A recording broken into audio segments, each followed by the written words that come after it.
Olá pessoal, eu sou o Thiago Niveglovski e hoje nós queremos ter um bate-papo muito legal sobre investimentos. E para isso, o nosso convidado e quem está aqui hoje comigo é o Luiz, que é diretor da 41 Investimentos, que é a gestora que faz a gestão final dos investimentos do Mais Futuro, dos planos que nós administramos. Então, queria passar a palavra aqui para o Luiz, primeiro para se apresentar. Luiz, conte um pouco mais sobre você, né, sobre a tua trajetória dentro dos investimentos, dentro desse período aí que você está atuando dentro também da 41. Obrigado, Thiago. Obrigado pelo convite. Obrigado pela oportunidade de falar com todos os participantes. Acho que é super importante esse tema de investimentos, mas só fazendo uma pequena apresentação. Então, eu sou o Luiz Thiago Machado. Eu estou há 12 anos dentro da 41, tenho 20 anos de experiência no mercado financeiro, trabalhando com os mais diversos tipos de investimentos, faço a gestão do portfólio da Mais Futuro com muita felicidade aqui. Dentro de formação, acho que é importante aqui, sou formado em administração e contabilidade, fiz engenharia econômica e mercado financeiro, então tenho essa paixão de mercado financeiro na veia aqui. E estou hoje como diretor dentro da própria 41, mas passei por outros cargos lá dentro. Então, fui gestor, fui analista, fui trader, passei por toda uma cadeira aí de evolução até chegar à posição que estou hoje. Obrigado pelo convite. Que isso. E para nós é uma grande alegria ter aqui com você, até porque o Luiz, ele é nosso participante. Então, né, Luiz, a gente até estava conversando ali um pouco antes de começar aqui o nosso bate-papo, né, da importância de realmente poupar, a importância de realmente investir no futuro. E a ideia aqui é a gente ter um bate-papo mesmo leve, comentar um pouco mais sobre os investimentos, a composição, falar um pouco da performance, né? Todo mundo tem perguntado, e agora, né, nesse momento turbulento que a gente vive economicamente, aí o Luiz vai dar todas as respostas, pode ter certeza nisso, mais ou menos, né, Luiz? Não tanto assim, mas vamos tentar aí realmente né, trazer uma ideia geral aí sobre os investimentos, onde a gente faz as aplicações, e tenho certeza que vai ser um bate-papo bem produtivo com relação a isso. Vamos lá então? Vamos. Eu vou trazer algumas perguntas aqui, Luiz, e a ideia é que a gente, né, crie aqui um bate-bola, e eu vou até citar algumas coisas aqui com relação até aos nossos perfis, e até porque individualmente, né, o participante que está nos escutando, ele individualmente ele pode escolher perfis de investimentos. Então o Mais Futuro ele tem essa característica, né, que a partir do momento que um participante ele entra dentro de um dos nossos planos que nós fazemos gestão, ele escolhe individualmente, né, qual perfil se adequa melhor ao seu projeto de vida. Isso nós temos o perfil conservador, o perfil moderado, o perfil agressivo, até o projeto fase da vida, que é aquele que, né, a alocação é feita automaticamente conforme a faixa etária.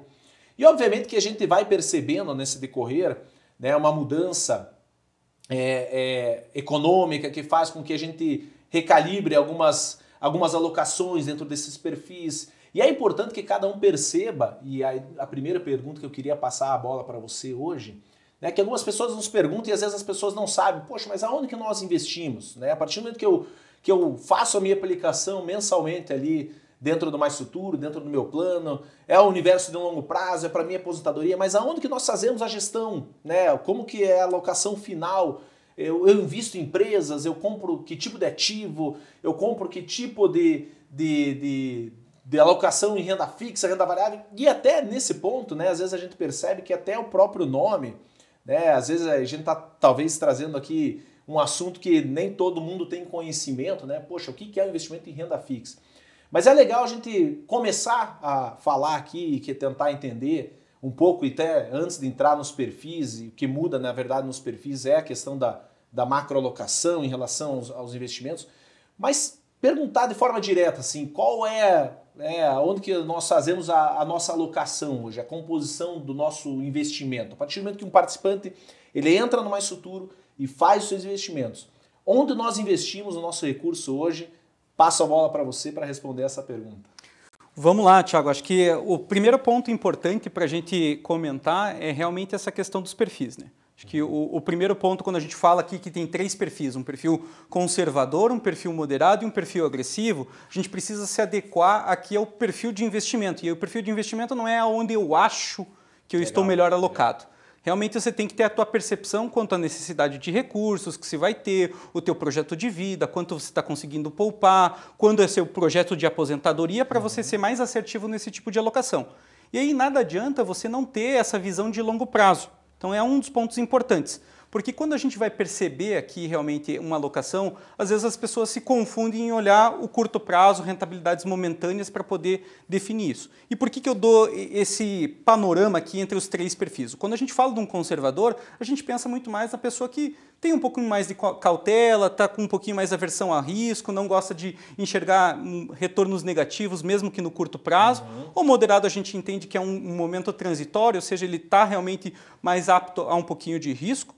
E aí é lógico que o perfil agressivo são geralmente as pessoas que têm essa aptidão de realmente colher uma geração de alfa vinda de diversos ativos aqui para a gente poder fazer esse investimento e poder talvez ter alguns momentos ou janelas de alocação aquém, vamos pensar assim, ou seja, com retornos aquém. Aí entrando para dentro dos ativos, acho que é super válido a gente sempre mensurar, né? Como você comentou, quando a gente fala de renda fixa, às vezes as pessoas acabam simplificando, lembram do CDB do banco e ponto final. Quando a gente fala de renda fixa, tem diversos segmentos dentro de renda fixa. O CDB de um banco se torna um desses exemplos. Mas a gente vai ter os títulos públicos através do próprio Tesouro Direto, que as pessoas acabam conhecendo, tem os CDBs dos bancos, tem os ativos que são emitidos pelas próprias companhias, tem ativos atrelados à inflação, tem ativos atrelados a prefixados. Então você vai ter uma gama aqui de variáveis que você pode selecionar para fazer essa alocação da parte de renda fixa, que vão compor um perfil muito mais conservador. Quando a gente fala então do perfil conservador, ele vai estar muito mais atrelado a ativos de renda fixa.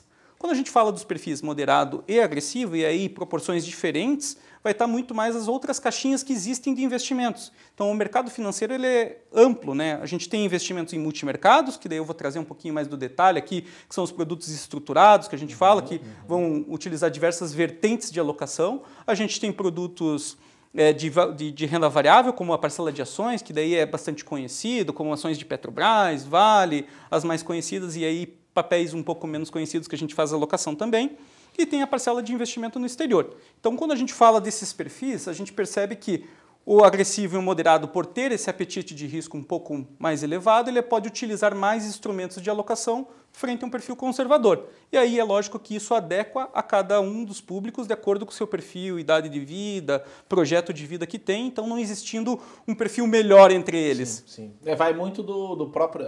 Quando a gente faz a alteração do perfil, então hoje o nosso participante ele tem a opção de realmente alterar perfil durante essa trajetória. Porque a gente entende que justamente você precisa dar essa liberdade para que ele possa realmente escolher conforme o seu enquadramento, sua trajetória de vida, pode mudar no decorrer. Né? E entender isso, eu acho que é legal, você colocou num ponto bem interessante, né? Que investimento em previdência é um investimento de longo prazo. Né? Então não adianta a gente, por mais que a gente tenha um olhar de curto prazo, aproveitando oportunidades, a gente já vai falar um pouco sobre isso, falando sobre cenários aí 2020 e 2021, mas a nossa intenção sempre vai ser pagamento de renda na aposentadoria. Né? Não é acúmulo de patrimônio por si só, é realmente a pessoa aproveitar as melhores oportunidades de longo prazo, né? E aí ativos de longo prazo que vão ter uma boa performance no longo prazo para que a gente possa enquadrar da melhor forma. E aí eu queria que a gente entrasse agora especificamente, acho que é legal a gente tentar entender, porque o Luiz até comentou aqui algumas caixinhas, né? A gente percebe a importância de ter especialistas realmente cuidando dos investimentos, né? Porque às vezes a gente vai para os investimentos tradicionais, quem é leigo, não, mas eu tenho meus investimentos, eu já faço. Não, mas eu tenho um discurso que eu sempre uso nas minhas aulas, que tem algumas pessoas que chegam, não, eu faço a minha previdência. Aí você começa a listar algumas opções de investimento que você tem, a pessoa não conhece nem 10% do que tem disponível hoje no mercado. Então, até dentro da renda fixa, se citou vários ativos, várias formas de você aplicar, seja título público, de parte de crédito, inflação, CDI. Então, é legal a gente agora tentar entender, a gente entrar nas caixinhas dentro do Mais Futuro, e o que vai mudar de um perfil para o outro, obviamente, o percentual de alocação em cada caixinha dessa aí. Mas eu queria que a gente entrasse em cada caixinha de uma maneira mais macro, né, e a gente poder, né, compartilhando isso. Também, né, quem está nos assistindo, você pode acessar no próprio aplicativo, né, no aplicativo Mais Futuro, você tem lá a macroalocação, onde investe, e aí você pode entender um pouco mais e acompanhar seus investimentos por lá também. Mas entrando especificamente em cada caixinha, vamos falar primeiro da caixinha renda fixa. Eu queria que você compartilhasse um pouco, falasse um pouco sobre, de uma maneira mais direta, né? Quais ativos que nós investimos dentro da caixinha de renda fixa. Lembrando que o que muda de um perfil para o outro são os percentuais, né? O percentual de renda fixa que tem em cada perfil. Mas dentro dessa caixinha renda fixa, que tipo de ativos que nós temos lá? Onde que participante mais futuro investe na caixinha renda fixa quando faz suas aplicações nos planos que nós administramos? Eu dei alguns exemplos aqui, Thiago, acho que é legal talvez até em questão de a gente fazer essa segmentação por classes de ativos, como eu fiz. Hoje, o que a gente faz? A gente tem que pensar na diversificação de riscos. Mesmo a gente falando em renda fixa, e aí talvez venha até um ponto que é importante a gente ressaltar. Renda fixa também tem um risco momentâneo, não é só ações. As pessoas acham que renda fixa não tem risco, não tem volatilidade. Isso é legal falar. Então, ou seja, é importante realmente a gente classificar um pouco desses ativos. Então, como eu falei, a gente vai utilizar títulos públicos? A gente tem fundos de investimento que acabam fazendo alocações ativas nesses títulos públicos. E aí a gente separa. A gente tem uma parcela de liquidez, então dentro dos perfis, que a gente precisa entender os resgates que vão ser necessários, como que a gente vai prover essa liquidez e esse resgate, e aí a gente tem que destinar parte dos recursos para esses ativos de liquidez. Os mais comuns vai ser operações compromissadas. As operações compromissadas são aquelas que eu compro um título público e devolvo, a pessoa me devolve o financeiro no dia seguinte. Então é uma rentabilidade de um dia, assim como se você estivesse deixando o teu dinheiro na conta lá do teu banco que está pagando 100% do CDI. A gente faz esse tipo para poder ter essa liquidez também, é uma parcela pequena do portfólio, ou até mesmo as próprias LFTs, que são os títulos públicos atrelados à Selic, a taxa de juros. E aí eles vão ter esse comportamento de uma menor volatilidade, um menor risco. Ou seja, quando você olha de um dia para o outro a rentabilidade desse tipo de ativo, a chance de você encontrar uma rentabilidade positiva é muito grande porque ela tem menos essas oscilações que a gente encontra. As outras caixinhas que a gente utiliza, a gente tem crédito privado. E aí o crédito privado ele se segmenta basicamente entre instituições financeiras e créditos corporativos. A parcela de instituições financeiras são os bancos. Aí o CDB, que eu dei o exemplo no início, que é o mais comum, difundido, é um dos exemplos que a gente poderia alocar. É lógico que dentro das instituições financeiras existem as letras financeiras, existem as DPGs, existem outros tipos de produtos que são destinados também para a gente fazer esse tipo de investimento. E aí as características desses ativos, eles vão ter um input maior de rentabilidade, porque existe um risco de crédito, e aí é importante a gente sempre ressaltar como que isso acaba influenciando os investimentos por esse risco de crédito, mas ainda assim, né, são nomes tradicionais que a gente investe, Bradesco, Itaú, um banco ABC, que é um grande banco para fazer empréstimo a empresas corporativas, então grandes instituições que são feitas análises quanto ao risco de crédito. E é lógico que aí a gente sempre terceiriza, quando a gente vai falar aqui de investimentos que a própria 41 não tem essa gestão, procurar pessoas no mercado financeiro que fazem muito bem essa alocação de capital. Então, por exemplo, para os créditos high yield, que a gente chama, ou seja, que pagam taxas maiores. Empresas menos conhecidas, por exemplo. Ou seja, você vai pegar a padaria da esquina, que tem uma rede de padarias e o cara quer fazer uma captação de recursos, ele vai fazer uma emissão de uma debenture, só que é uma empresa desconhecida em termos globais, né? Ou em termos, pelo menos, locais, aqui ela vai ser desconhecida. Dito isso, esses tipos de créditos, ele precisa ter um especialista que vai conseguir acompanhar essa empresa. Esses são os créditos high yield, também a gente acaba investindo, porém a gente terceiriza esse tipo de gestão num gestor especializado que trata muito bem desse tipo de crédito. A gente vai ter também a parcela de inflação, que aí é dado a meta atuarial, ou seja, quanto a gente precisa entregar de rentabilidade para o participante e defender contra todo esse cenário de inflação que a gente encontra, a gente precisa colocar ativos que protejam contra a inflação. Vale lembrar, né, não necessariamente a taxa de juros nossa vai cobrir o quanto está vindo de inflação. Então é necessário a gente fazer essa diversificação para também fazer alocações em ativos que protegem a inflação.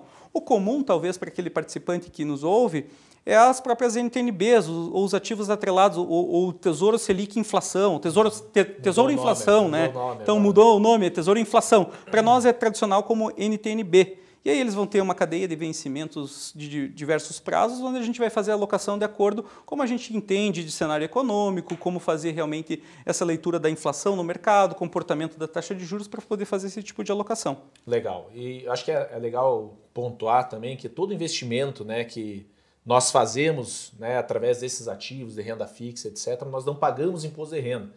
É um benefício hoje, né, para instituições, né, de previdência, então isso acaba tendo um retorno, uma performance muito maior aí, se você fizer sozinho. Porque é um ponto que, né, a gente percebe aí, né, você tendo especialistas realmente investindo, né, para você, né, essa diversificação, você buscar setores. E acho que é legal, até compartilhando aqui um pouco, né, quando a gente fala de investimento em renda fixa, né, título público, por exemplo, é literalmente você emprestar dinheiro para o governo. O governo, né, emite um título, né, ele fala o seguinte: ei, você que tem dinheiro, você que está guardando dinheiro, né, eu quero que você me empreste esse dinheiro. É emprestar dinheiro para o governo. Eu sempre falo isso, até para tentar trazer de uma maneira mais didática. E qual que vai ser a relação? Você empresta dinheiro para o governo e ele vai te pagar uns juros. E aí esses juros ele pode estar atrelado à taxa Selic, que é a taxa de juros, né, padrão de mercado. Ela pode estar atrelada a uma taxa, um spread mais a inflação, como foi o caso que a gente citou em NTNBs.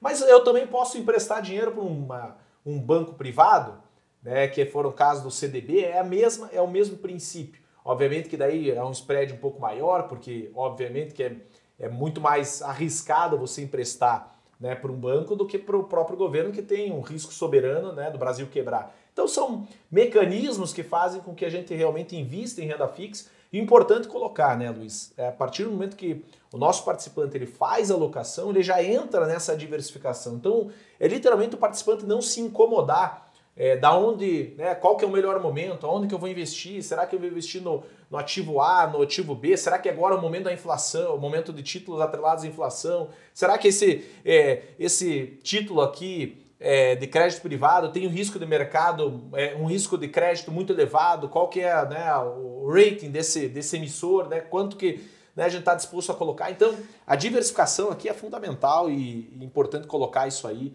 em relação à renda fixa. Vamos para a próxima caixinha, acho que é legal a gente já entrar nisso na questão da composição, não sei se você quer complementar. Eu sempre comento para a minha equipe, realmente, que a complexidade que a gente tem em selecionar ativos de renda fixa, ela é maior do que você selecionar ativos de renda variável. Pode parecer contraditório, pode parecer errado a minha fala aqui, mas exatamente entender as variáveis da economia, como elas vão se relacionar, os riscos de crédito, entender o objetivo de alocação dado o indexador é quanto vai render aquele ativo e os tipos de indexadores que você tem, então como a gente comentou aqui, Selic, pré-fixado, inflação, é uma complexidade muito grande, porque no Brasil, né? No Brasil, exatamente, esse fluxo aqui que acontece de mudança, seja a questão política, questão de regulatória, ou até mesmo as intempéries que vêm do mercado global, acaba afetando esses ativos. Legal. Então, realmente, você conseguir selecionar um ativo de acordo com o melhor momento de fazer essa alocação, é necessário realmente você compreender qual que é o objetivo daquele investimento. E sempre, o olhar sempre vai ser de longo prazo, mas obviamente a gente tem que, nas alocações de curto prazo, a gente tem que olhar, são variáveis, infinitas aí, o mercado de renda fixa também tem isso, né? Não é tão simples quando a gente imagina, né? Aplica só no CDB ali, tá tudo certo, ali tu paga 100% de CDI, não, isso, né? A complexidade da renda fixa realmente é muito maior do que a gente imagina. Um exemplo só, desculpa aqui, Thiago, um exemplo só aqui que é super prático e talvez na memória recente aqui dos brasileiros, é pensar, se a gente fosse voltar 2 anos atrás, a taxa de juros estava em 2%. Quem que tinha interesse de investir na taxa Selic, ou comprar uma LFT, ou comprar o Tesouro Selic, ou até mesmo investir num CDB do banco? Muitas pessoas acabaram naquela oportunidade de falar, não está me pagando mais o que eu ganhava há 6 meses atrás, há 1 ano atrás, e acabaram migrando. Podendo ser, talvez, aqui não o momento certo de fazer essa migração. Então, assim, tem que entender um pouquinho do momento econômico, como está, e o que realmente é a resposta daquele investimento. O que a gente pode esperar de retorno daquele investimento. E eu acho legal, já que você levantou a bola aí, muitas vezes a gente faz comparações equivocadas com relação a ativos, né? Então, eu sempre brinco, quando a gente faz uma alocação, por exemplo, numa previdência, você não pode comparar a performance do Mais Futuro, por exemplo, com ativos de mercado, fundo de investimento de renda fixa, porque são finalidades diferentes, né, de longo prazo, etc. E aí você precisa realmente entender, né, e existe sim, né, a opção hoje de portabilidade, etc., mas sempre é necessário você ter esse olhar e comparar coisas semelhantes, né? Qual que é a política de investimentos desse plano que você está analisando? Porque sempre você vai querer estar na crista da onda e sempre pegar. Mas se você tiver disciplina de realmente entender para onde você está caminhando e entender que você pode sim ter volatilidade de curto prazo, mas entender que você está fazendo as melhores opções em relação à alocação, você se sente confiança no que você está fazendo. Eu acho que a ideia também desse podcast vem muito disso, né? A gente realmente passar confiança para os nossos participantes das melhores escolhas que estão sendo feitas. Né? Vamos sempre acertar? Não. Em economia isso é difícil, né, Luiz? Eu queria sempre acertar, sempre estamos entregando as melhores rentabilidades do mercado. Mas, obviamente, que quando você tem um princípio, uma direção para onde está indo, né, um alvo do teu investimento, né, você tenta diminuir esses riscos de curto prazo para entregar, né, o que os nossos participantes estão pedindo. Então, acho que é importante colocar isso aí, que sempre quando for comparar, gente, cuidado, né? Cuidado com comparações. Ah, mas esse ano deu... Olha o universo de longo prazo, analise a política, para onde o nariz está apontando, qual é o alvo desse investimento, e não simplesmente olhar. Porque, como o Luiz falou, né, Luiz? Uma Selic a 2%, você entregar 100% do CDI é uma coisa, a Selic a 13%, se entregar 100% é uma outra coisa. Então você tem que analisar qual que é a inflação do período. Tem várias variáveis aí que são importantes para que você possa tomar a melhor decisão.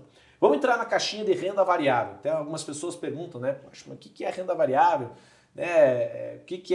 O que compõe a renda variável? E que são basicamente, né, são os investimentos na economia real, quando a gente faz realmente investimento em empresas.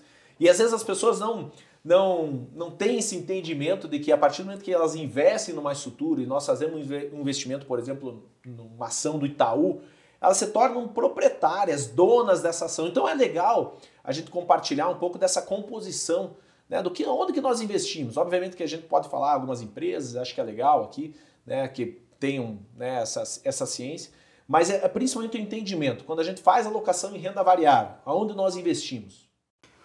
Acho que aqui só o primeiro ponto até, e isso também é válido para a parte de renda fixa, né? Quando a gente falava ali, a gente investe através de fundos de investimento, porque isso traz a naturalidade de diversificação.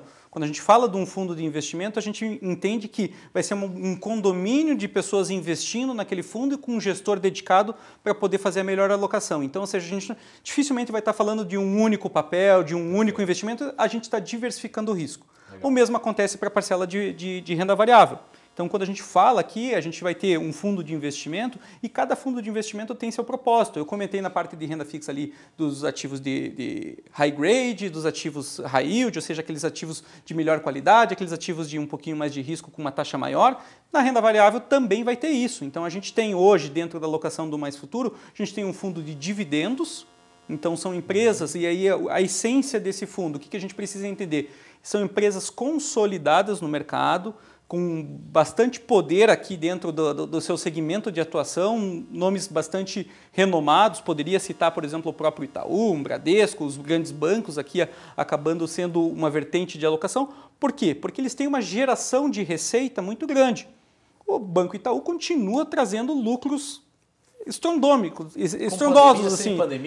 Com pandemia, sem pandemia. Outros exemplos que eu coloco também, a própria parte de energia elétrica. Então, as empresas que fazem a distribuição, geração, transmissão, eles acabam tendo esses projetos de concessão que são feitos, né? Então, essas concessões que têm um prazo determinado e isso vai ter um reajuste, ela tem esses recebíveis, existe o repasse da inflação, que nós consumidores acabamos pagando a mais, e ela vai ter essa lucratividade. Então, a gente procura encontrar empresas que a gente vai entender que, independente do cenário econômico, vão ter uma geração de caixa suficiente, e geração de caixa é pensar quanto ela vai ter de lucro suficiente, aqui de forma mais simplificada, e que vai retornar para nós como investidores.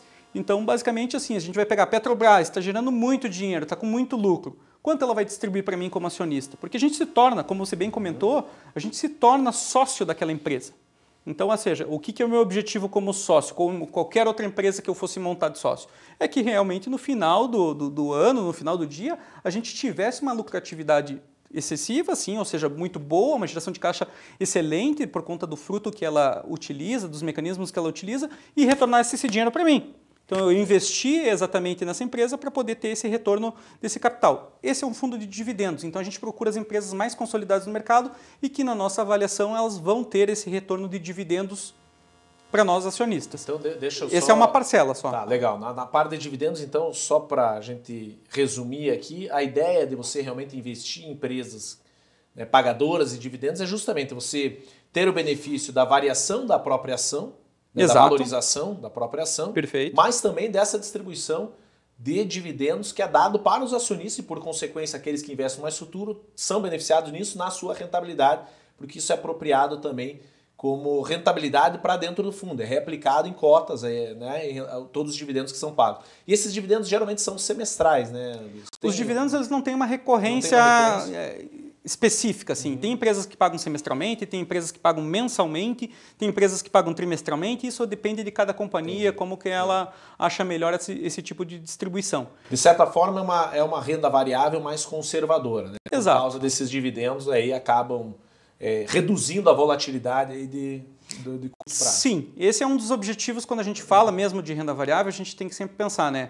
O cenário brasileiro aqui, acho que ele traz diversos desafios. Quem vive a economia real entende desses desafios, vai no mercado ver como é que está o preço das coisas e realmente começa a entender como que isso pode se comportar para a parcela das empresas.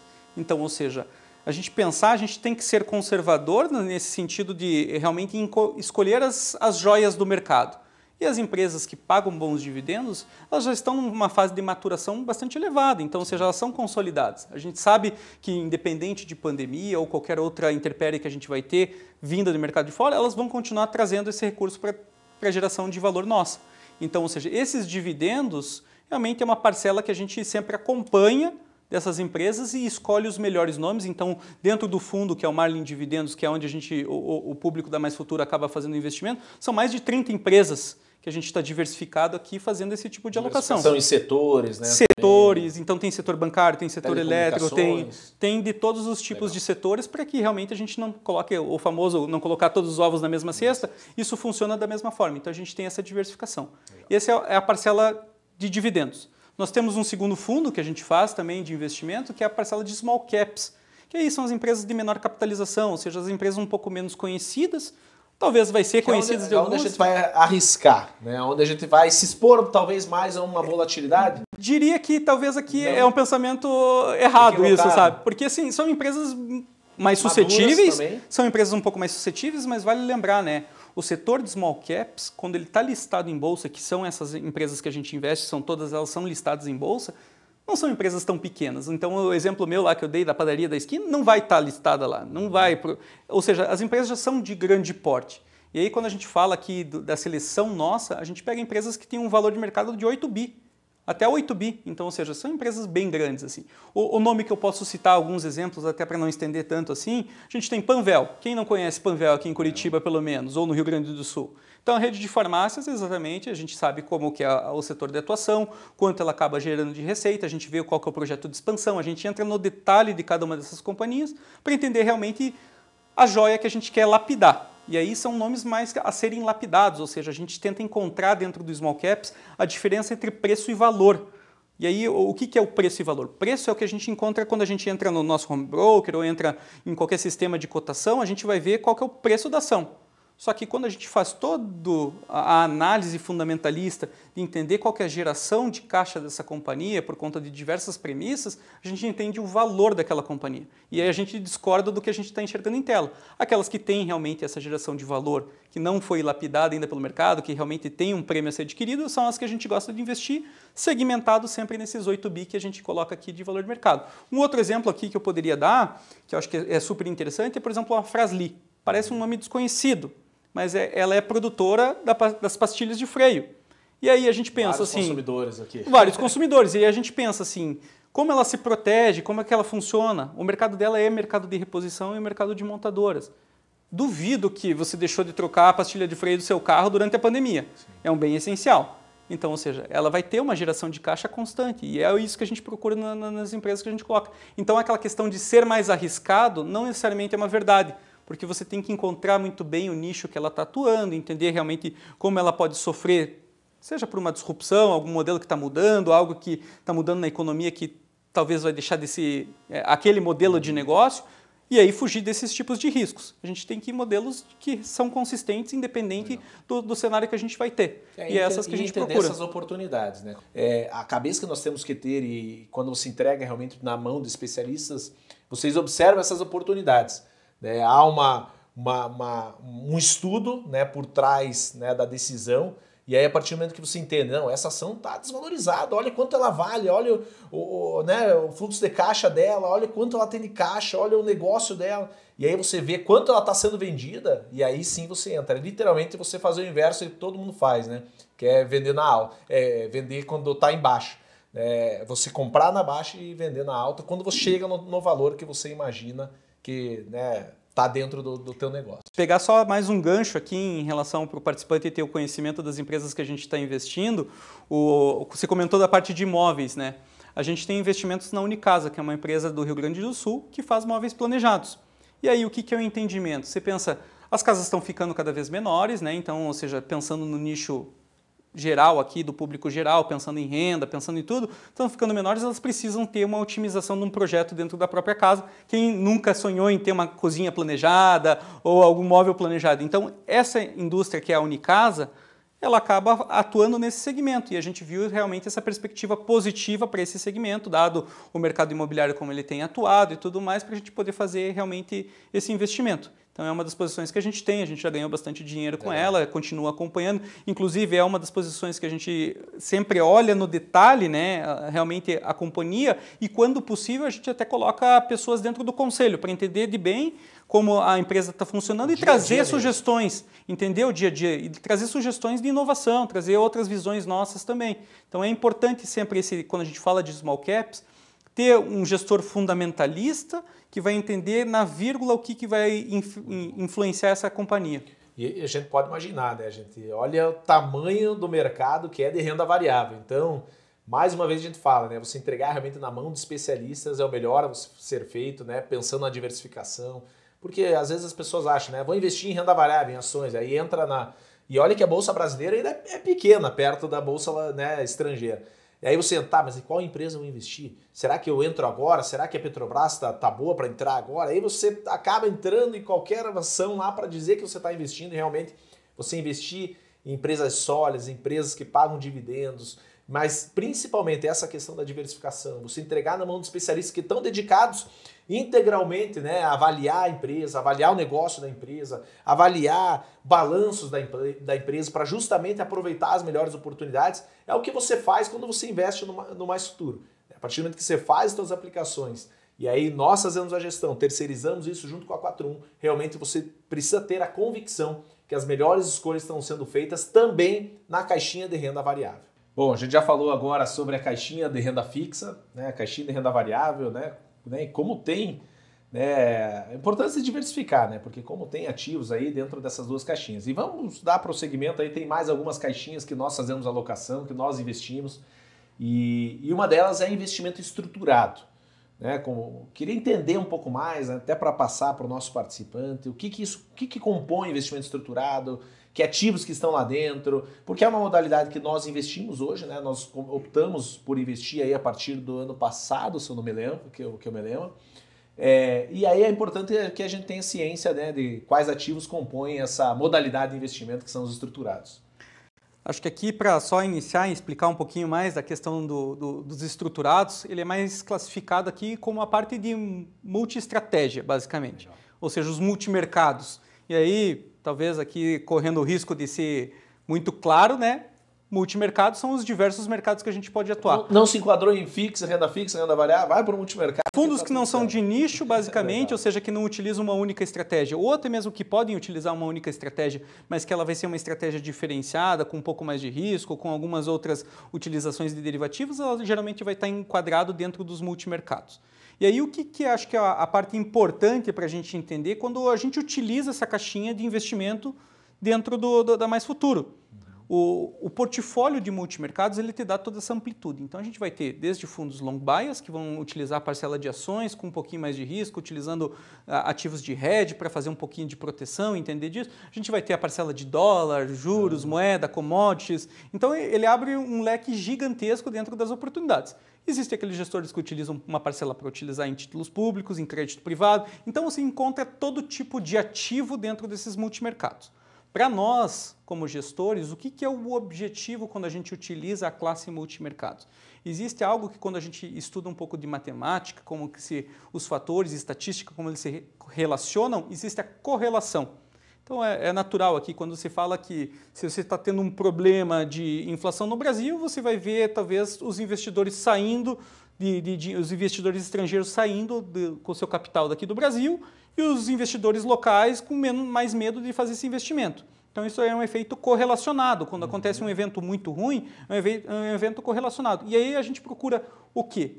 Encontrar fundos que são descorrelacionados. Ou seja, a gente já tem um investimento na parcela de renda fixa, que basicamente são ativos brasileiros, de companhias brasileiras, seja crédito, seja título público soberano, e a gente tem os investimentos que a gente discorreu agora há pouco também na parcela de renda variável, que são empresas brasileiras. A gente precisa encontrar outras formas de se proteger ganhando dinheiro em outros mercados.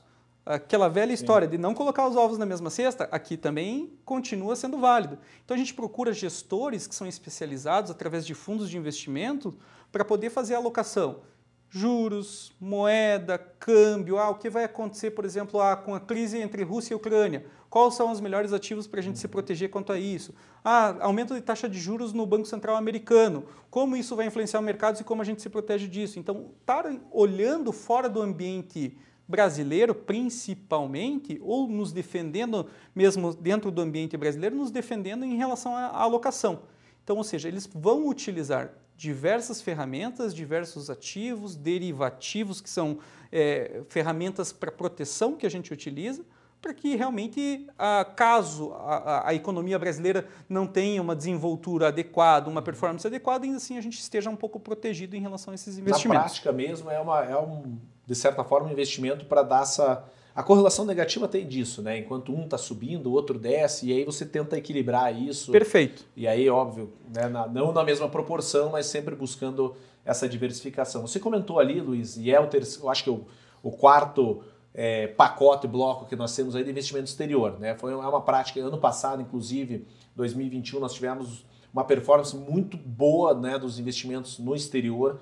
Né? São investimentos atrelados que têm a parte da questão de câmbio, etc. Mas também tem dentro do investimento exterior, obviamente, né, a opção de renda fixa e renda variável. Mas nós aqui dentro do Mais Futuro, eu queria que você compartilhasse um pouco, né, com quem está nos ouvindo, né, dentro desse tema de investimentos, onde nós investimos, porque hoje a nossa opção, quando o assunto é investimentos no exterior, nós optamos por investimentos em renda variável, em ações no exterior.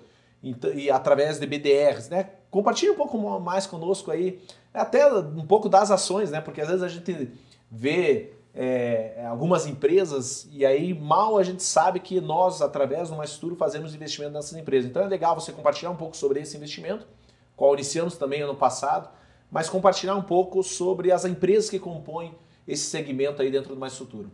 Acho que aqui é só válido reforçar que realmente quem nunca assistiu um jornal nacional ou qualquer outra mídia que realmente traz, bolsa subiu 2%, dólar caiu X%. Isso é o efeito correlação inversa. Exatamente, é esperado, não que seja um movimento que sempre esteja atrelado, mas é esse o objetivo que a gente tenta procurar quando a gente vai fazer um investimento lá fora. Legal. Não diferente da parcela de ações, tá? Então, ou seja, a gente sabe que tem empresas gigantescas no mundo e que trazem um retorno muito adequado, então o porquê não investir nessas empresas? E aí a gente vai ter esse efeito dólar junto com uma geração de receita que não é uma receita somente brasileira. Então, ou seja, ele vai estar diversificado, vai estar globalizado dentro dessas empresas.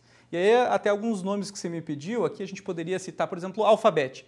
Parece meio estranho, ninguém conhece muito o Alphabet. É o Google. Basicamente é o Google. E aí quando a gente fala, não é só a ferramenta de pesquisa, ela tem diversos outros desenvolvimentos e está espalhado ao redor do globo inteiro e todo mundo utiliza. Então, ou seja, a geração de receita disso é muito consistente. Então é uma empresa muito grande aqui para a gente poder fazer esse investimento e aí a gente faz essa alocação através de BDRs, que são ações que são listadas lá no mercado americano e que vêm ser a tradução para o brasileiro aqui, então eles abrem o capital aqui dentro da parte brasileira, então faz esse investimento para a gente entender de forma mais simplista, a gente ter a possibilidade de comprar dentro da própria Bolsa Brasileira essas ações, mas elas vão estar totalmente vinculadas à geração de receita lá fora.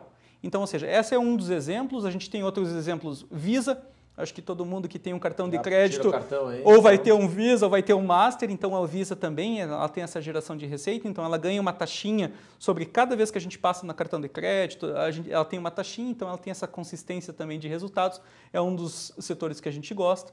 A gente tem Bank of America, um dos maiores bancos mundiais, então, ou seja, todo mundo que é participante aqui da Mais Futuro é sócio também do Bank of America. Então, ou seja, ele vai atuar em todas as frentes de negócio. Aqui, talvez, para trazer um paralelo, seria muito simples a gente trazer como se fosse um Itaú, um Bradesco, só que ele é diversas vezes maior, né? Então... E o que é legal, e já trazendo uma realidade nossa aqui, como o Luiz falou, né? Às vezes a gente tem uma percepção errada de, não, eu estou investindo no Mais Futuro, mas a ideia justamente desse podcast, né? Desse bate-papo aqui, era justamente entrar realmente nesse nível de detalhe para que você entenda, né, que a partir do momento que você faz o teu investimento dentro do Mais Futuro, você está alocando em ativos diversificados no mercado. Né? Existem especialistas que estão diariamente dedicados e inclinados para fazer a melhor escolha dentro de um risco aceitável para o teu futuro. Então, como o Luiz falou, né, olha, né, notícia a gente trouxe, você é um acionista, você é dono, né, de parte do Bank of America, do Google, então você começa a olhar os teus investimentos dentro do Mais Futuro com uma outra ótica. Inclusive, até quebra um pouco esse conceito de não, eu faço a minha previdência, eu sei aonde investir. Gente, isso é o maior risco que você tem. Porque, primeiro, né, você não tem todo o tempo do mundo para fazer e aproveitar o tempo certo. Existem pessoas dedicadas a isso diariamente. Você não conhece todos os mercados e tem ativos, muitas vezes, que individualmente uma pessoa não pode ir. Né? Será que você individualmente, e você tem capital disso e a ideia de um plano de previdência, você também ter o ganho da escala, de você aproveitar de que você não está investindo sozinho, existem outras pessoas investindo com você, e aí são as vantagens realmente quando você investe aí de maneira diversificada. E por fim, né, só para completar nossas caixinhas, existem outros segmentos do mercado que hoje nós não, por opção, né, do próprio Comitê de Investimentos, Conselho Deliberativo e do próprio gestor junto com a diretoria, né, nós não investimos, né, tem a parte de imóveis, fundos imobiliários, etc. Mas existe um outro tipo de segmento que é importante a gente colocar, que para nós, como Mais Futuro, é um investimento, que é o empréstimo pessoal. Né? Então, para aqueles que já acessaram esse benefício, né, o empréstimo pessoal é um empréstimo consciente, é um empréstimo com juros baixos, que justamente está atrelado ao teu saldo previdenciário. E é literalmente, né, você se beneficiar duas vezes, você ter um crédito barato no mercado e você pagar juros para você mesmo. Porque toda a rentabilidade auferida no empréstimo, quando nós emprestamos dinheiro para você, ela é repassada para o investimento, é repassada para a rentabilidade do teu plano. Então é um outro pacote de benefícios quando o assunto é investimentos. Mais alguma coisa? Deixa eu pegar um gancho só em relação a essa questão de mudança, de perfil, de você ter alguém, um gestor especializado para poder fazer essa alocação e não fazer uma previdência por conta própria. Primeiro, acho que a gente tem aqui algo que é muito difundido, que são os vieses, né? Quem nunca olhou uma queda de uma ação e o primeiro ponto de pensamento é, meu Deus, vai cair mais, vou vender. Ou seja, porque não teve um fundamento, não teve uma base, não teve uma estrutura, não analisou aquela companhia para entender que muitas vezes aquilo lá se torna uma oportunidade de investimento. A mesma coisa acontece com os investimentos de renda fixa. Eu devo investir aqui no pré-fixado porque está me pagando 12%. Mas será que amanhã depois ele não vai estar me pagando 13%? Será que eu deveria investir? Então, ou seja, a complexidade que existe para você fazer o teu próprio direcionamento dos investimentos, eu acho muito perigoso, porque você tem muitos vieses que te influenciam, que é olhar a carteira do teu amigo, e ninguém vai te contar quando está perdendo dinheiro, geralmente só vão te contar quando estão ganhando dinheiro, vai olhar realmente um ativo específico, onde você vai estar concentrado, você não está diversificando risco, você não está entendendo muito como os fatores de todo aquele pool de ativos que você está investindo te traz mais segurança para o teu investimento. Então, acho que essa é a parte importante de ter uma previdência e ter gestores profissionais para poder tocar esse tipo de alocação. E aproveitando um dos viés, né, aproveitando, já que você levantou a bola aqui, vamos chutar. Mas que é algo que acontece muito, talvez em qualquer tipo de investimento, mas em previdência isso é muito claro, né, a relação do que já passou. Né? Me baseei, eu tomo decisões com base na rentabilidade passada, na performance passada, e a gente sempre tenta trazer para o nosso participante aqui a ideia que rentabilidade passada não é garantia de rentabilidade futura, obviamente mostra a competência na gestão, mas muitas vezes nós temos o viés de tomar decisões com base no que passou. Né? A gente tem essa tendência e a gente acaba percebendo alguns participantes, e eu acho que é legal você compartilhar sobre isso, tendo alguma movimentação. Agora eu vou para cá, agora eu vou para a direita, agora eu vou para a esquerda, agora é o momento da renda fixa. E não tem uma estratégia bem definida olhando o longo prazo. Só que o nosso viés, né, o que a gente defende como mais futuro é que realmente é um investimento de longo prazo e que no longo prazo isso dá certo. Mas as pessoas muitas vezes não têm essa compreensão e querem sempre buscar, eu brinco assim, não, você está correndo atrás do rabo, né? Sempre você acha que vai acertar. Só que muitas vezes nessa mudança você acaba perdendo dinheiro, né? Porque será que agora é o momento da renda fixa, é o momento da renda variável? Será que você não está entrando num momento de alta? Será que é o momento de sair? Será que não é o momento de você aportar que realmente está em baixa e isso vai valorizar, tem uma tendência? Então, eu queria que você compartilhasse um pouco desse viés, né? De você olhar muito passado do que para tomar a decisão em relação a isso em qualquer investimento, mas especificamente em previdência. É muito comum isso acontecer. Vou te dizer aqui dos 20 anos de experiência que eu tenho que, independente de quanto a gente tente ser disciplinado, ainda a gente tenta... acaba caindo nesse erro de olhar o passado para tentar entender e esperar que aquilo lá vai se repetir no futuro. Uhum. Então, ou seja, a missão aqui como gestores é tirar esses viés. É nisso que eu trabalho fundamental. É lógico que a gente precisa entender de economia, a gente precisa entender realmente de como está o cenário global, entender o que o Banco Central está fazendo, mas a gente precisa também se blindar em relação a esses viés. Ou seja, a gente olha a rentabilidade dos ativos que a gente quer investir, como a gente vai investir, numa ótica nossa, por análise fundamentalista, entendendo o comportamento daquela companhia dali para frente. Não olhando o passado. Então, ou seja, é muito comum você querer flutuar. Agora eu vou migrar aqui para a parte de ações porque está muito barato, a bolsa está caindo, não faz tempo que não está andando, o ano passado foi ruim, agora vai ser muito bom. Se você perguntar para a gente é perguntado constantemente, bolsa está barato. Bolsa está barato, eu acho que sim, é um ótimo investimento. Mas pode cair mais. Mas existem fluxos financeiros que às vezes o mercado internacional está discordando. Então, às vezes, a ótica que a gente olha por números, às vezes não é traduzida assim. Renda fixa está super atrativo também, taxa de juros subindo. Mas existem óticas ali que podem desvirtuar o teu propósito. Então, acho que talvez valha a pena sempre o participante aqui, ele revisitar o objetivo do seu investimento. Então, quando a gente começou nossa fala aqui, começou nosso bate-papo, a gente caracterizou muito bem a questão do conservador, moderado, agressivo, e ele precisa entender qual que é o projeto dele, qual que é o projeto de vida, quanto ele está pensando em se aposentar, como que ele quer de receita, quanto ele está participando, quanto ele está contribuindo também, e o objetivo daqui. Então, aquele momento é um momento assertivo para ele realmente definir qual que é o horizonte de investimento.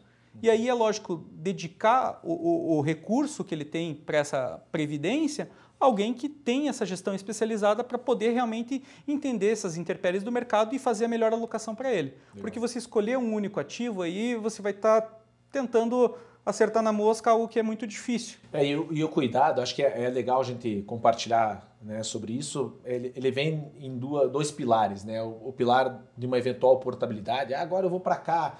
O meu gerente falou que o plano, aí você faz um comparativo de um período, às vezes muito curto, então tem que cuidar com esse tipo de comparação. O que você está comparando? Né? Qual é a política de investimentos desse plano? Não simplesmente num período, num mês, num ano. Então tem que ter esse cuidado. Mas, obviamente, também numa eventual troca de perfil, né? Porque também, né, anualmente a gente abre aí a possibilidade de você alterar o teu perfil. Né? Você pode ter um viés de comparar. Ano passado o conservador foi bom, o agressivo foi ruim, então agora eu vou para o conservador. E aí você fica sempre buscando realmente, buscando correr atrás do rabo, buscando realmente estar no ápice, né, do crista da onda, mas né, mantenha a tua estratégia. E a estratégia, que eu sempre falo, estratégia de previdência é uma estratégia de longo prazo. É renda na aposentadoria.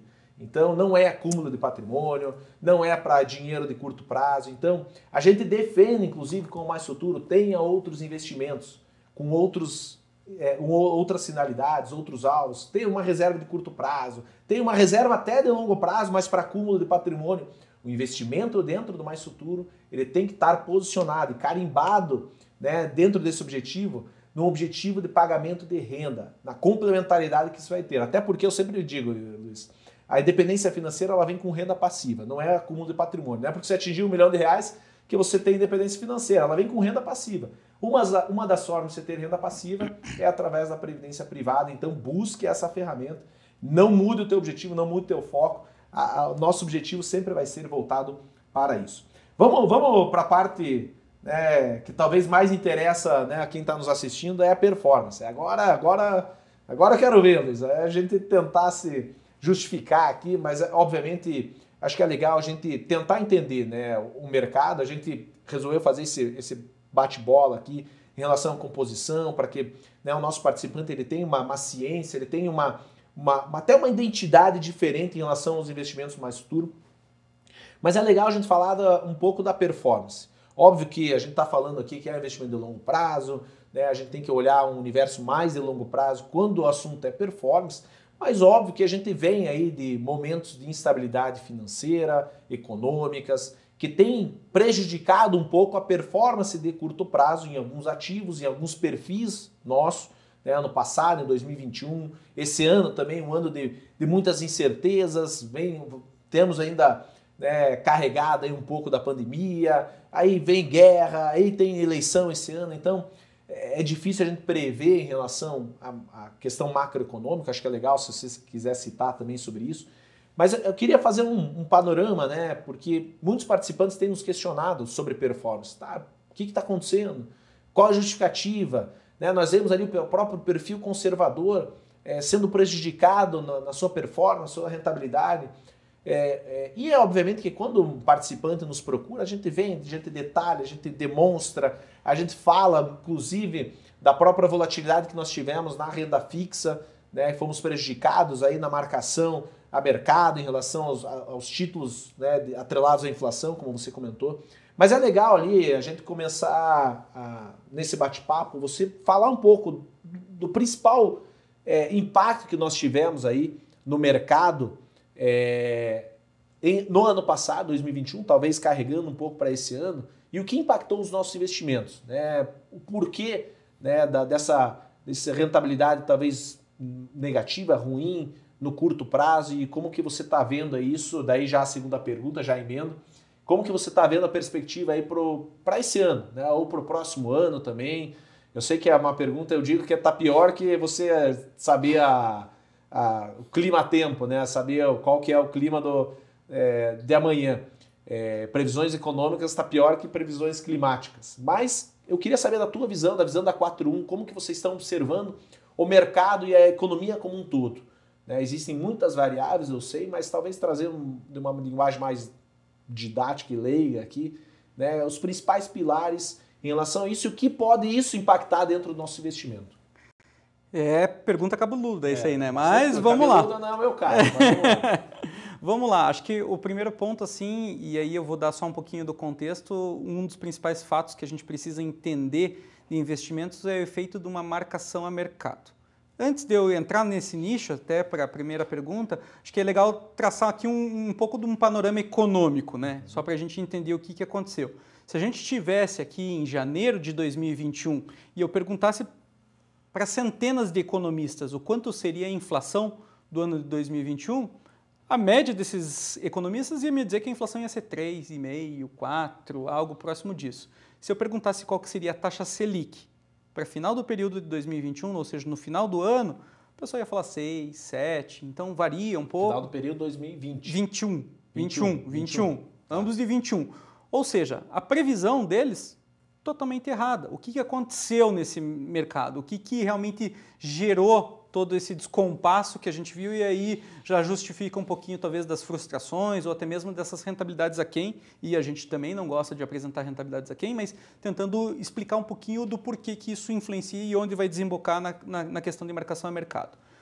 Se a gente voltar então em 2020, o que aconteceu? Estourou a pandemia, a gente viu todos os países em lockdown, preocupação dos bancos centrais em geral em relação a como ia ser a atividade econômica e o quebra-quebra que ia ter, porque as empresas estavam fechadas, tudo fechado, as pessoas sem dinheiro para receber, muitas demissões, realmente um caos instalado. Acho que isso aqui todo mundo ainda tem vivo na memória o que ia ser. Qual que foi a solução dos bancos centrais? E eu não estou dizendo Banco Central só brasileiro, estou falando mundial. Joga dinheiro na economia. Então, o balanço de ativos que a gente chama, o tanto de dinheiro que eles imprimiram, de certa forma, só para a gente entender de forma mais simples, foi gigantesco, foi imenso, assim, foi algo que a gente nunca viu na história. Isso em todos. E aí, o que trouxe de consequência? Se deu dinheiro para muitas pessoas e as pessoas começaram a consumir. E aí, o que era o entendimento? Quando as pessoas consomem, só que não está tendo produção suficiente para isso, porque as empresas estão fechadas, elas conseguem ir lá comprar o alimento, mas aquele alimento não está sendo reposto com toda a velocidade que acontecia antes. Gera inflação.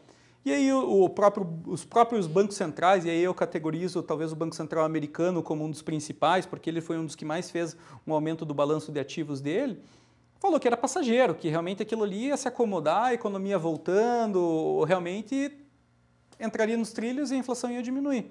Mas foi tanta enxurrada de dinheiro que foi jogada no mercado, através de N benefícios que foram, compra de ativos, facilidade aqui do crédito, qualquer coisa que realmente trouxe essa expansão econômica, que não se tornou mais passageiro. Então, ou seja, por isso realmente a gente percebeu que a inflação do ano de 2021, no início do ano todo mundo dizia que ia ser os 3,5%, 4%, e acabou em 10%. Quando acontece isso, o mercado reajusta tudo que é preço. Ele vai ver risco de economia, risco de fiscal, risco. Aí tem uma seara de dados econômicos que baseiam essas informações e que mudam o panorama de risco global. Então, se a gente for olhar, o Banco Central americano está aumentando a taxa de juros para conter a inflação. Outros bancos centrais também estão nesse movimento de aumento de taxa de juros. Tudo isso traz consequência para os ativos. Os brasileiros não são imunes a isso, né? E até são mais sensíveis a isso. Então, dito isso, existiu um erro aí de diagnóstico, teoricamente, do mercado como um todo, e nós não ficamos imunes a isso, que foi, a gente acreditava que a inflação ia ser um pouco menor. A gente acreditava que a taxa de juros ela não ia ter um compasso tão acelerado. É fato que ao longo do caminho a gente percebeu que realmente a economia precisava ter uma desaceleração porque não estava condizente, a inflação ia continuar disparando e a gente precisava entender alguma forma de controlar. Aquela taxa de juros de 2%, que para quem precisou de pegar um empréstimo ficou mega feliz, foi algo que não justificava. Hoje, olhando, e é muito fácil sempre olhar no passado, né, não justificava os 2%. Então, toda a dinâmica econômica mudou. E aí, o porquê que eu trago esse contexto de economia aqui para justificar o que acontece com os ativos.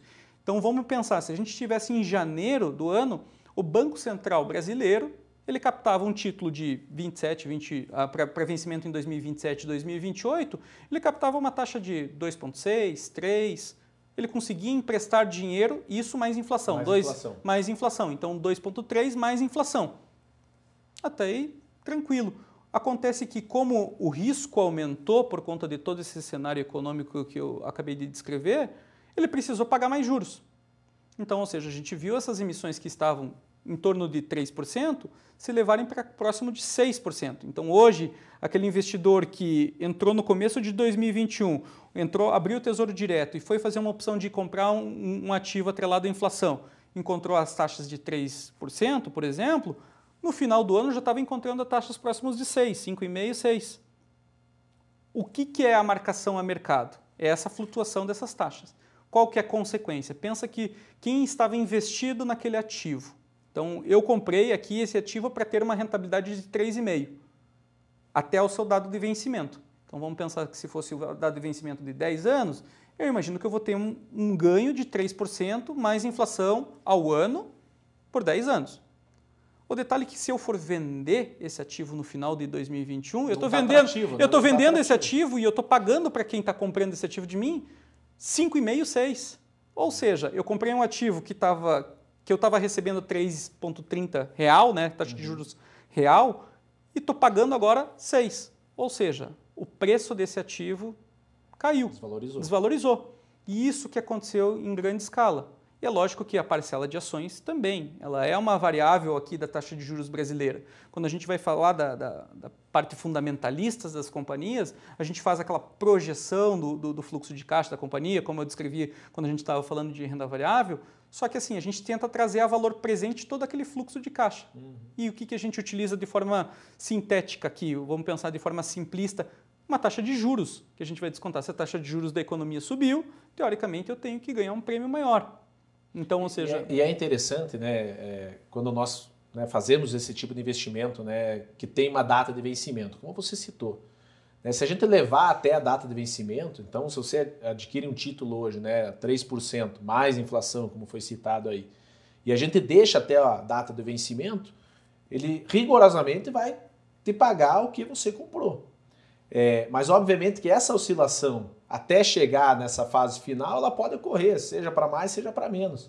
Então, muito dessa volatilidade e esse comportamento nervoso, ele tem o objetivo, chegar num ponto final, né, que é o ponto final do que você contratou. Então, não é algo, poxa, mas eu contratei, eu comprei um título, né, estou investindo num título, ele não está cumprindo com o que ele estava prometendo, ainda estou tendo rentabilidade negativa. Não, porque durante essa trajetória você pode pegar alguns pedregulhos pela frente. Exato. Né? Entendendo que no momento que você for chegar lá, você vai receber aquilo que foi prometido. E fundo de pensão, né, nós aqui, como temos esse viés realmente ir até o vencimento. Só que obviamente que até chegar no vencimento, podemos ter essas oscilações de curto prazo, como foi o caso no ano passado, em que boa parte, né, a gente tem boa parte da carteira de renda fixa, né, atrelado à inflação, né, atrelado a títulos de inflação, e que por toda essa consequência que o Luiz falou, acabou sendo prejudicado, né, de realmente tendo essa volatilidade muito de curto prazo, entendendo que nós não realizamos, nós não saímos desses títulos. Inclusive, nossas taxas estavam excelentes, mas por eles estarem marcados a mercado, né, nós tivemos que nos adaptar realmente ao momento econômico que estávamos passando, e obviamente isso foi impactado diretamente na rentabilidade. E aí vale só a reflexão, né, ou até mesmo o reforço, na verdade, até o reforço do porquê a estratégia tem que ser de longo prazo quando a gente fala de previdência. Porque exatamente como você colocou, então um ativo que realmente a gente leva até vencimento, ele vai estar rendendo a taxa contratada. Então as pessoas que entraram lá no Tesouro e compraram um ativo, uma LTN pré-fixado, ativo pré-fixado, a uma taxa de 10, ele vai receber 10% de juros ao ano. Pode ser que a taxa de juros, em algum outro momento, eu pudesse ter comprado a 20. Mas ok, a marcação a mercado vai ter machucado, então se ele precisasse vender aquele ativo, ele talvez ia ter prejuízo ou um retorno aquém, mas ainda assim ele sabe que se ele levar até vencimento, realmente ele vai ter esse recurso garantido lá no final de retorno dos 10% que ele contratou. Então, quando a gente fala aqui de longo prazo, é exatamente ter esse tempo de maturação, porque quando a gente vai fazer o investimento nesses ativos, a gente está entendendo que realmente a possibilidade de a gente levar eles até o vencimento e ganhar esse retorno que está esperado quando a gente contrata esse ativo. Legal. E a pergunta que não quer calar, né? E agora, né? Daqui para frente, né? Como que vocês estão vendo como 41, como gestores, né? Esse novo momento econômico que nós estamos vivendo, a gente teve aí, como você bem citou, no aumento da taxa de juros, né, voltando aos 2 dígitos, né, estávamos, né, tão felizes, né, a taxa de juros aí na casa de 2, 3%, e agora chegamos mais uma vez a 2 dígitos, né, inflação ainda uma incógnita, né, ainda muito alta, muito elevada, mas a gente vê que isso é uma tendência mundial, como você bem colocou, né, outros países realmente também tendo que aumentar suas taxas de juros em função disso. Como que vocês estão vendo todo esse cenário, né, e que impacta, obviamente, diretamente os nossos investimentos, os investimentos no Mais Futuro? Por mais que, sim, estamos olhando o longo prazo, né, talvez pessoas aqui nos olhando, Thiago, mas eu estou próximo da aposentadoria, mas mesmo assim, a partir do momento que você recebe o teu benefício, né, você continua com o teu dinheiro investido aqui. Então, é a longo prazo mesmo, a gente está falando de investimento de décadas. Mas, obviamente, a gente não está de olhos fechados com relação ao curto prazo, né? Esse ano, o próximo ano. Você poderia dar um spoiler, falar um pouco aí, o que vocês estão imaginando, né? Questão macroeconômica mesmo, para esse ano, para o próximo ano. Existem muitas, sim, variáveis em relação a isso, não é uma ciência exata como estatística, estamos falando com estatística aqui, mas queria que você compartilhasse um pouco com a gente, quem está nos escutando aí, qual que é a previsão aí para o próximo ano, para esse ano, em relação aos principais índices, talvez econômicos, mas o que impacta isso para o Mais Futuro, né? Para os investimentos Mais Futuro? Porque não adianta falar, a taxa de juros vai subir. Tá, isso é bom para o meu investimento Mais Futuro, Luiz? o meu investimento em renda variável, agora as ações é um bom momento. Isso é bom para o Mais Futuro. Então, relação de o que vai mudar, o que está prevendo em relação a isso e o que impacta isso diretamente para quem investe no Mais Futuro. Acho que até um ponto antes de responder propriamente dito aí a perspectiva, acho que algo que é preciso deixar bastante claro. O mercado financeiro, ele é dinâmico e ele já entende movimentos futuros. Então, se a gente está falando que a gente estava com uma taxa de juros de 2 e realmente os agentes econômicos acreditam que essa taxa de juros vai para 13, 14, o mercado reflete hoje, por mais que ainda a gente olhe a taxa de juros brasileira a 2, por exemplo, né? Hoje, por exemplo, a gente está vendo essa elevação e a gente entende aqui que deve parar próximo do 13,75, 13,5, a nossa taxa de juros. O mercado já precificou isso. Então, os ativos, eles antecipam esses movimentos de mercado. Tanto parte de renda fixa, quanto a parte de renda variável, quanto a parte de câmbio, quanto a parte de... Todos os ativos que a gente comentou anteriormente, eles acabam, de certa forma, tendo uma previsão do que vai ser a questão econômica. Então, se a gente está tendo essa leitura de que realmente temos um cenário desafiador, por exemplo, ele já precificou esses ativos, esse cenário desafiador nesse momento atual. Então, é algo que é importante você ter essa validade que, mas se a taxa de juros vai subir, então eu vou comprar. Já aconteceu. O mercado já preveu isso e realmente o comportamento já aconteceu, né? Então, dito isso, aí o que a gente coloca, né? Então, foi um ano bastante atípico, o ano de 2021. Tivemos anos como 2015, que foi bastante desafiador e que trouxe essa marcação ao mercado, que machucou bastante a indústria de investimentos como um todo. Então, a gente entende que o ano de 2022... A própria renda variável no passado também. A própria renda variável também.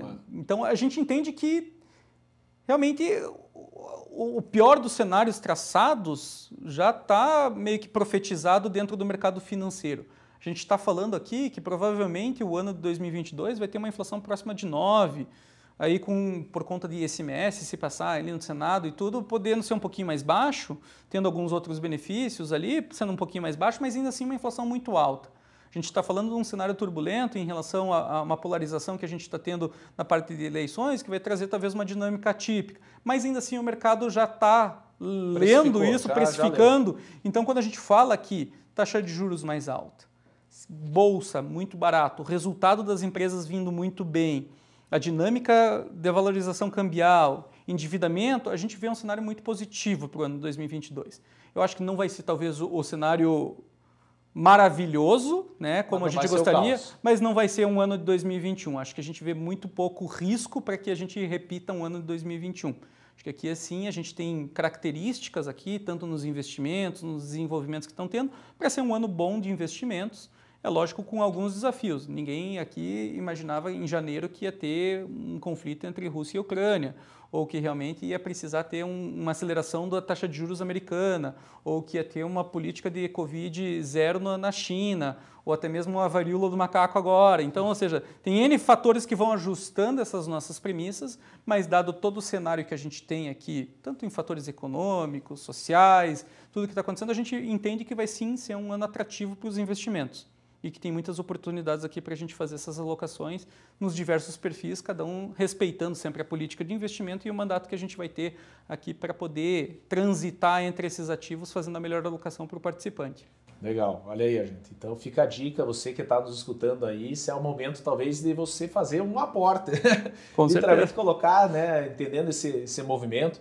E a ideia aqui, gente, né, tivemos aqui um bate-papo, a ideia era realmente passar um pouco mais sobre os investimentos no Mais Futuro, né, ter um bate-papo em relação à nossa performance, o que aconteceu, realmente trazendo a transparência, trazendo aí um processo de certa forma, uma prestação de contas com o nosso participante com relação à gestão dos nossos investimentos, à gestão dos nossos ativos, o dinheiro que você coloca mensalmente aqui dentro do Mais Futuro. A nossa ideia, né, Luiz, né, cada período a gente ter esse bate-papo, conversar um pouco mais sobre vocês. Temos aí muitas coisas, né, que podem acontecer até final do ano, como o Luiz falou.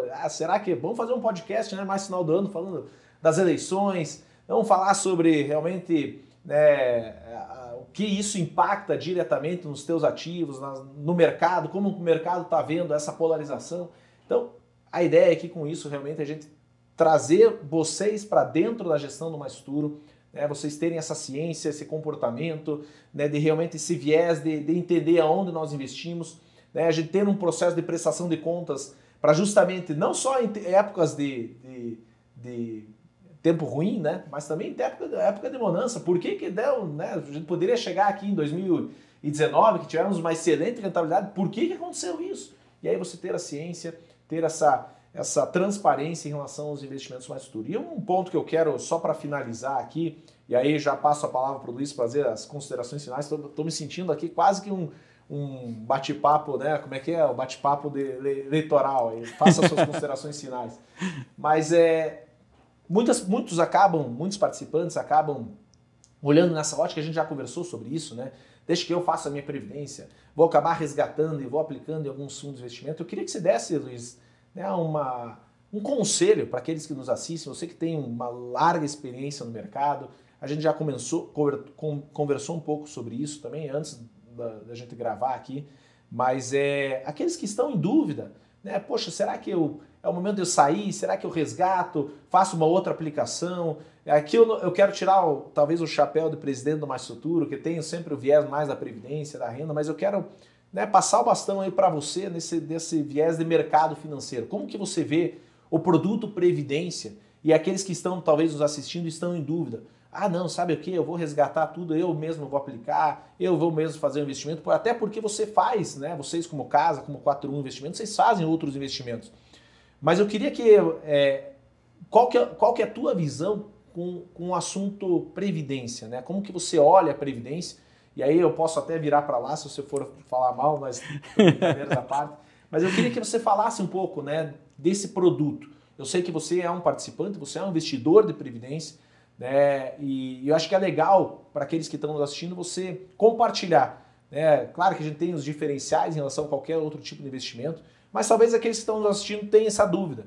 Não, será que não é melhor eu investir? Será que não é melhor eu resgatar e aplicar num CDB, num fundo de investimento? Compartilhe um pouco com nós e dá um conselho para aqueles que estão nos assistindo com relação a isso.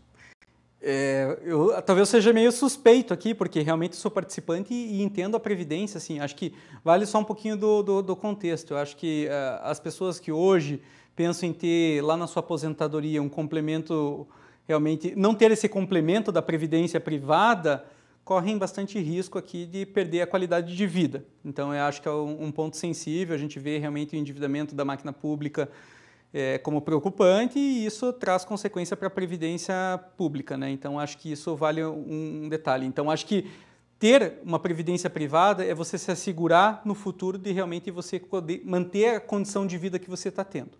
Acho que é isso. E aí acho que pegar um gancho na tua fala aqui, Thiago, quando você falou que a oportunidade de investir em outros, façam investimentos em outros lugares também, utilize. Agora tá na moda, né? Vou investir em criptomoeda, eu acho que assim, vou investir tudo lá. Quer acertar, quer errar, quer procurar, quer fazer uma parte disso, sim, mas não vá delegar a sua gestão, até porque você vai ter realmente o teu tempo, você vai ter que cuidar do teu serviço, você vai ter que cuidar do teu trabalho, você acompanhar o mercado financeiro e realmente você vê um dia que a bolsa está caindo 3, 4, vai te estragar o dia, então isso vai te trazer N outras consequências psicológicas que a gente vê aqui, que mesmo eu, entendendo de investimentos, faço um investimento numa previdência porque isso vai me diversificar o meu risco. Então acho que assim, quer investir em outros produtos? Tenta, veja como é que é o comportamento. Mas eu tenho uma grande certeza que o futuro para a previdência, para eu ter o meu conforto da minha aposentadoria, vai estar dentro de uma previdência privada. Porque realmente ali eu vou ter uma diversificação, gestores profissionais, fazendo realmente esse investimento de acordo com o perfil que eu estou destinado, com o horizonte de tempo que eu estou destinado. Legal. No final das contas, então, gente, é a palavra-chave, que é diversificação dos investimentos e realmente você entregar nas mãos de especialistas para que você possa, né, realmente ter essa tranquilidade para o teu futuro. Alguns me perguntam até quanto investir. Aqui a gente não tem uma fórmula mágica, gente. Quanto você puder começar. O importante é começar. O fator tempo em previdência é fundamental. Eu sempre brinco que a alternativa a envelhecer é morrer cedo. Então, se você tem uma certeza, ninguém quer morrer cedo. Você vai envelhecer. Agora, como você vai envelhecer, vai depender de você. Então, quanto antes você iniciar as suas aplicações, já os teus investimentos. Thiago, eu não consigo aplicar nem 1% do meu salário.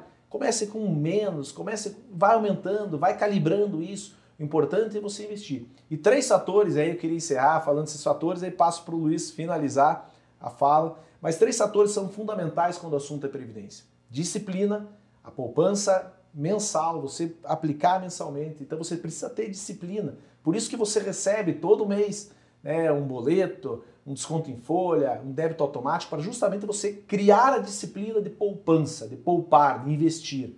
Mas você precisa ter também perseverança. E a perseverança é não desistir na metade do caminho, porque às vezes acontece, poxa, eu já estou 10 anos investindo no Mais Futuro e agora estou com 500 mil reais aqui, vou resgatar isso aqui e vou comprar uma casa. Não, persevere. Persevere, porque o teu objetivo com esse recurso, com esse investimento, é para a tua aposentadoria, é para você converter todo esse patrimônio em renda mensal. Então, disciplina, perseverança e paciência. Paciência para esperar o tempo certo para você poder usufruir desse benefício, porque uma coisa é certa, você vai envelhecer e quando chegar lá na frente, você vai olhar para trás e vai falar assim, valeu a pena, né? Cheguei agora, tenho renda, tenho liberdade financeira no futuro, ao qual nos propomos, né, dentro da nossa definição, da nosso espigão em relação à nossa definição de um propósito, por que existimos? Existimos para fazer você ter liberdade financeira no futuro. Então, gente, obrigado, Luiz. Eu quero primeiro te agradecer aí a tua disposição. Eu acho que o material ficou bem bacana, né, relevante. É importante a gente sempre tratar sobre isso junto com os nossos participantes. Então já fica o convite para os próximos. Quero te agradecer mais uma vez aí pela tua disposição, pela disposição da 41, pelo trabalho que vocês têm feito ali na 41. Um trabalho... aqui a gente nem pôde falar aqui do toda parte de compliance, né? As diligências que vocês têm nos investimentos, como que vocês fazem a escolha dos ativos. Uma hora a gente vai compartilhar tudo isso. Mas parabéns pelo brilhante trabalho que vocês estão fazendo ali na 41 e agradeço. E já fica o convite para os próximos. Né? Tenho certeza aí que vai ser bem legal a gente compartilhar esse caminhar junto com o Mais Futuro em relação aos investimentos. Faça suas considerações finais aí e aí encerramos o nosso bate-papo por aqui.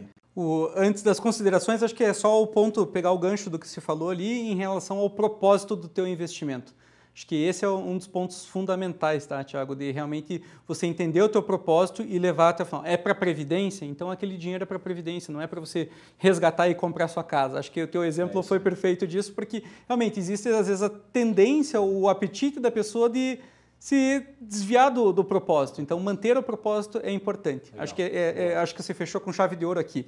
Da minha parte aqui, só tenho a agradecer, Thiago, pela oportunidade de vir trazer um pouquinho do conhecimento, de como a gente faz essa gestão, das diversidades de ativos que a gente tem, como os participantes aqui estão alocados em centenas, talvez, aqui de ativos diferentes para poderem não estar no mesmo risco.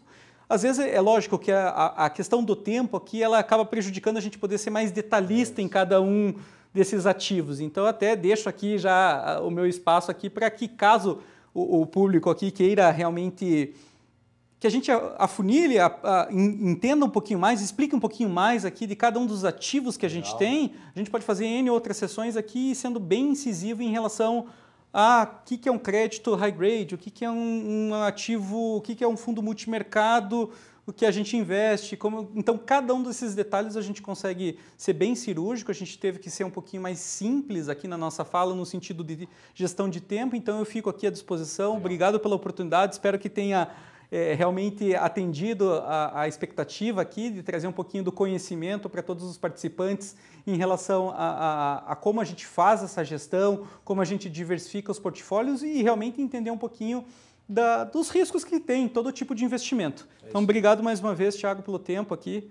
Obrigado. E fico à disposição. E fique ligado, né? A gente vai ter aí outros conteúdos, outros vídeos explicativos sobre esse importante pilar dentro do Mais Futuro, que são os teus investimentos.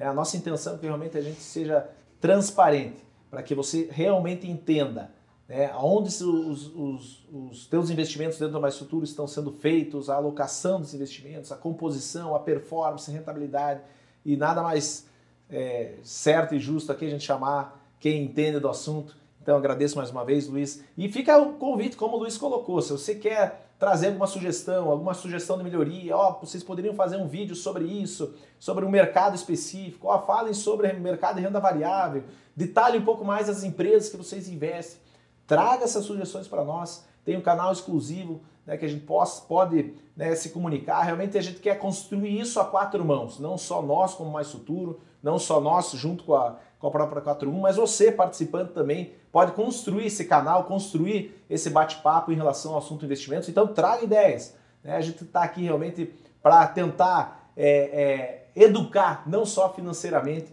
mas previdenciariamente você, para que você faça as suas melhores escolhas em relação ao assunto previdência. É isso? Finalizamos? Muito obrigado. Muito obrigado e até a próxima.